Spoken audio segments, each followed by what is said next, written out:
Sawadee-ka. Hey guys, welcome to Pinoy Thailand Edition. We have a very special guest today, Father Dave Hinay. Hello, Father. Sawadee-ka. Hello, sawadee-ka. Insert magandang hapon po sa lahat. No? Privilege ko rin na naimbitahan.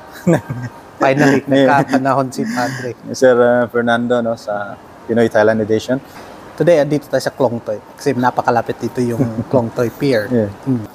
Father Dave is the chaplain po sa buong Thailand. He had a mission to seafarers. Siya po yung manager sa buong Thailand. And Father, we are very curious po sa trabaho ninyo kasi kayo lang po yung pare na kilala ko na nasa port. Okay? Yes. So, ano po talaga yung title ninyo as, Ang title ko po talaga ay Port Chaplain. Ako rin yung Representative Office Manager ng Mission to Seafarers, Thailand. As a chaplain po, ano po yung mga responsibilities? So napakalawak po yung area of responsibility natin, no? Kasi hindi kagaya ng pag na-assign ka sa isang parokya, yung trabaho mo ay nasa parish level lang. Sa akin, kung nakarinig po kayo nung chaplain na mayroong tayong chaplain sa police, military, or hospital, sa akin naman, yung assigned area ko ay support. So support, ang specific na tinitingnan ko yung mga seafarers. At sa ngayon, nag-extend kami sa mga fishermen. So hindi lang mga seafarers, kundi pati mga fishermen. So basically, you're looking at the welfare of the people working. So yun ang primary na tinitingnan namin, yung welfare ng seafarers at hindi lang seafarers, pati yung families nila. Oh. Okay. So yung organization niyo po is based in Thailand? Or? Dito, isa lang itong parang mayroon kaming iba't ibang networks around the world. So, para mabigyan ka ng picture kung gaano kalawak yung organization ng Mission to Seafarers. Nag-started ito ng 1856 in UK. So, from that area, so nag-expand hanggang sa ngayon, nag-expand na around the world in more than 50 countries. At mayroon kaming base sa mga ports. Sa ngayon, ang aming mga centers, ang tawag na Seafarer Center, ay more than 200. Halimbawa, yung barko, nagdadock dito sa pier. So, inaakit nyo kaagad or meron kayong, anong ba yung mga protocols na?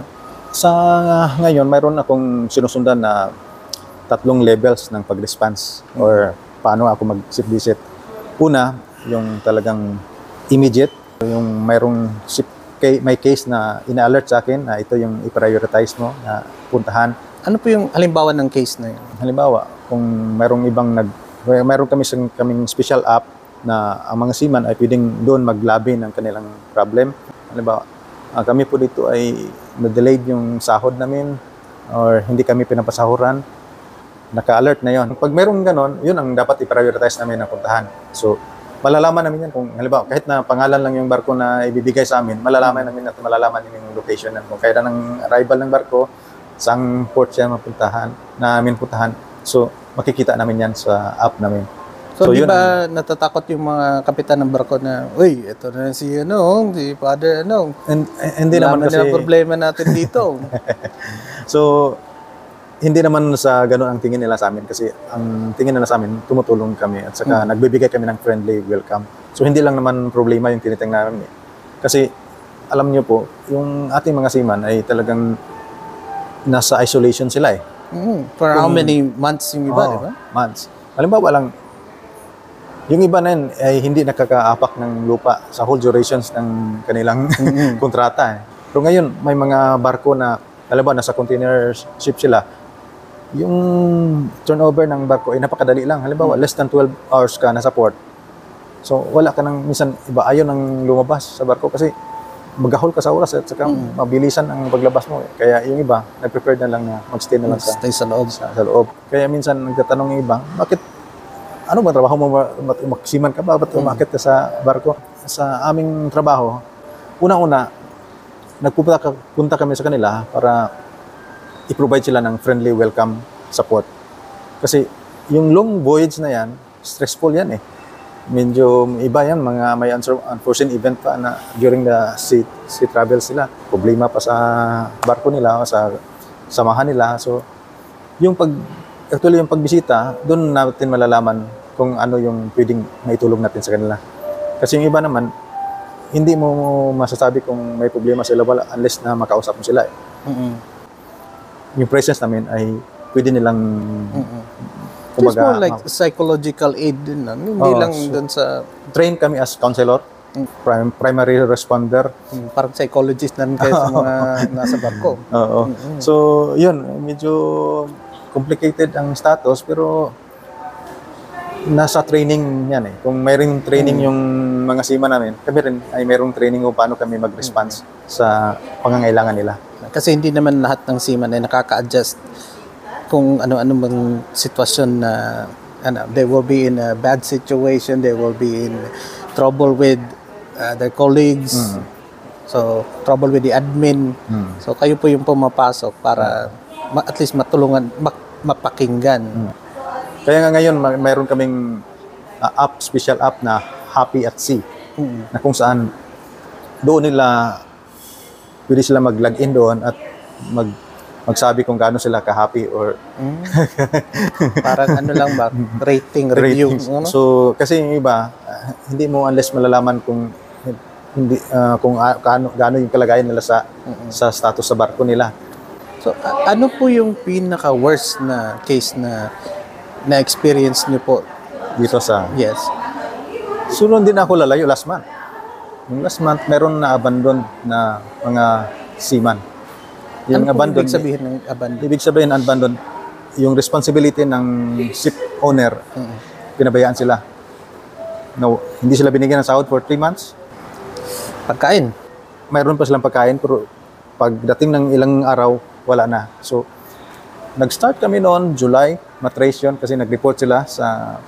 So, nagbigay lang sila ng short message sa app namin, at yung sa UK base namin, so kasi ako yung nakabase dito, nirelay sa akin, so pwede bang i-confirm mo to na talaga mayroong problema to? Yung crew na yun, it's not only Filipinos, di ba? Hindi, yung crew na to, pasalamat tayo na walang Pinoy. Indian, Bangladesh at saka Myanmar.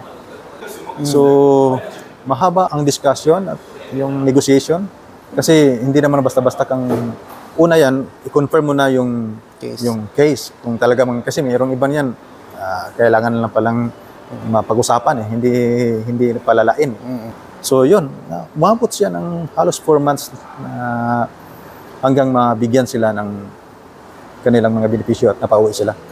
Bakit po nangyayari mga ganun?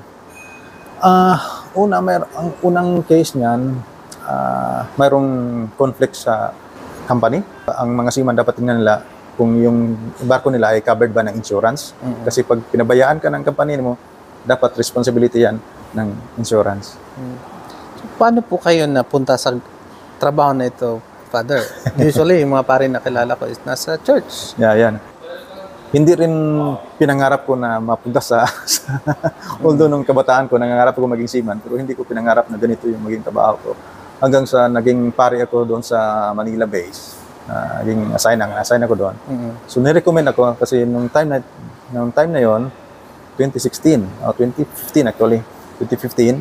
So, mayroong yung regional director ng East Asia region, nangangailangan sila ng tao na ipapadala dito.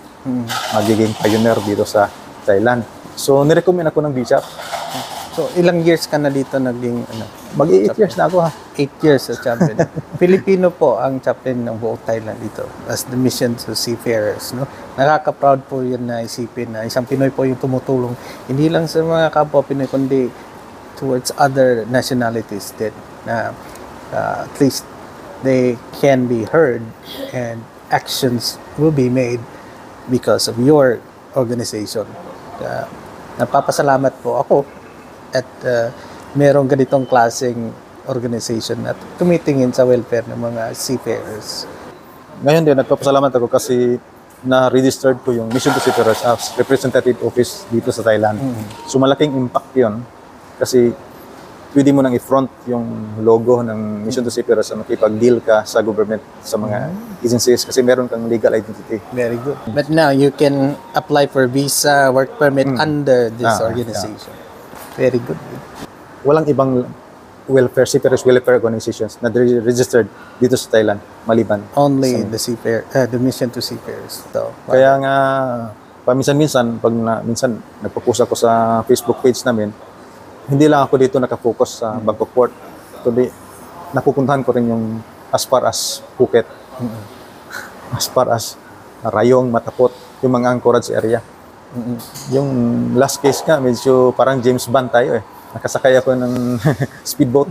nakita ko nga sa video, and if you want to see more kung anong ginagawa ni Father Dave, bisitahin niyo po Facebook niya at meron din siyang YouTube po.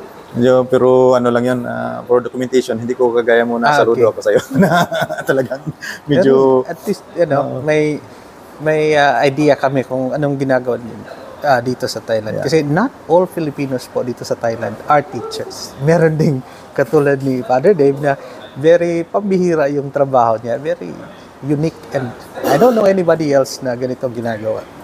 Kaya nga, kung may chance pa tayo, siguro next episode, pwede kitang dalhin doon sa barko para makita mo yung adventure doon. May kilala din tayo yung umakyat ng barko. Iba yun. Shout out to Joey Silo. Siya po ay ship chandler naman. Yun. Hindi chaplain, chandler. Nagsusupply po yun sa mga barko na nagdadak dito sa Thailand. Ayan, kaibigan natin yan si Joby. So, palagi kaming nakikita sa barko din kasi market nga siya. Iba naman yung kanyang deal doon.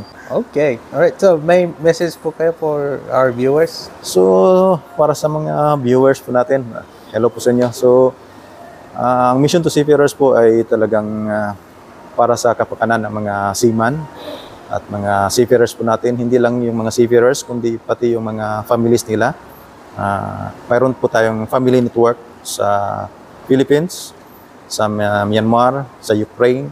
So, ini-establish namin yung link ng hindi lang yung mga seaman, kundi pati yung i-establish yung link namin doon sa families nila, ma-empower sila.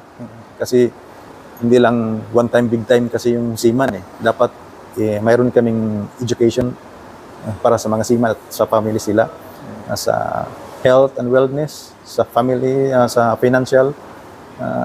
At least maging sustainable yung nila.